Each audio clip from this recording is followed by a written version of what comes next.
Kita awali informasi pertama, bagi Anda para orang tua sebaiknya lebih berhati-hati ketika meninggalkan anak di dalam mobil. Seorang balita berusia 2 tahun di Sulawesi Tenggara terjebak di dalam mobil yang terkunci otomatis. Dan upaya penyelamatan yang dilakukan warga pun berlangsung dramatis.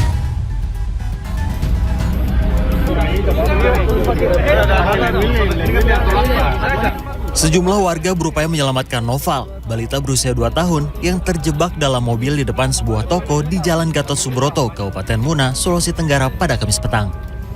Beberapa warga berupaya menurunkan kaca mobil tapi tidak berhasil. Pintu mobil yang terkunci secara otomatis itu tidak bisa dibuka. Sementara Noval nampak kebingungan ketika sejumlah orang memintanya mencari kunci mobil. Pada saat kejadian, orang tua Noval tidak ada di lokasi. Sang ayah yang panik saat mengetahui Noval terjebak dalam mobil, langsung pulang ke rumah untuk mencari kunci cadangan. Melihat kondisi Noval mulai lemas, seorang polisi bersama warga kemudian memecahkan kaca mobil dan Noval berhasil dikeluarkan. Menurut polisi, tindakan itu harus dilakukan dengan cepat karena menyangkut keselamatan balita.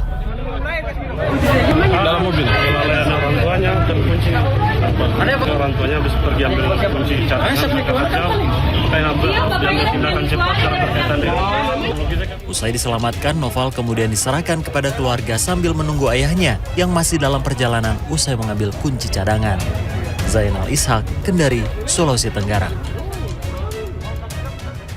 Kita ke informasi lainnya, pihak Pertamina Patraniaga Jatim Balinus di Jawa Timur menggelontorkan lebih dari 1 juta tabung gas LPG 3 kg ke sejumlah wilayah di Jawa Timur untuk antisipasi sikap panik buying masyarakat. Sementara di Lombok Tengah, Nusa Tenggara Barat, gelaran paragliding kelas dunia digelar di Bukit Lancing pada Jumat.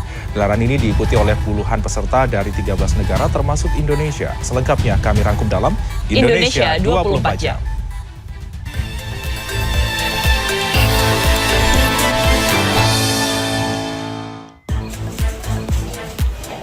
Pertamina Patraniaga Jatim Balinus menggelontorkan lebih dari 1 juta tabung gas LPG 3 kg di 30.000 lebih pangkalan resmi Pertamina di sejumlah daerah di Jawa Timur pada Jumat. Langkah ini dilakukan selama periode 25 sampai 31 Juli 2023 untuk mengatasi aksi panik buying atau pembelian berlebihan dilakukan masyarakat yang terjadi sejak libur Idul Adha. Selain itu, pihak Pertamina juga melakukan sidak pada pangkalan dan pengecer agar sistem subsidi tepat dan sesuai sasaran.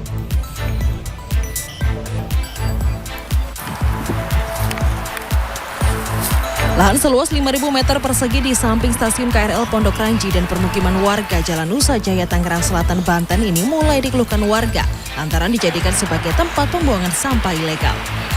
Selain mengeluarkan bau tak sedap, tempat ini digunakan untuk pembakaran sampah dan menimbulkan polusi udara. Dikonfirmasi pihak Kelurahan Pondok Ranji pada Jumat pagi bahwa segala bentuk aktivitas pembuangan sampah di lahan pribadi sudah dilarang sejak 2020 lalu. Rencananya pada Senin depan pemilik lahan akan dimintai keterangan mengenai keberadaan TPS ilegal tersebut.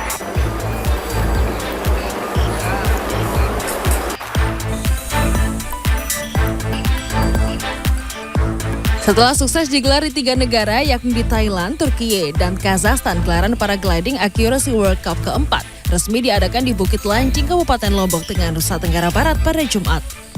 Gelaran kelas dunia ini diikuti 80 peserta dari 13 negara termasuk Indonesia.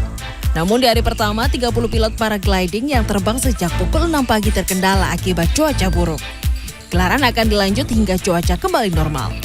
Tim Liputan CNN Indonesia.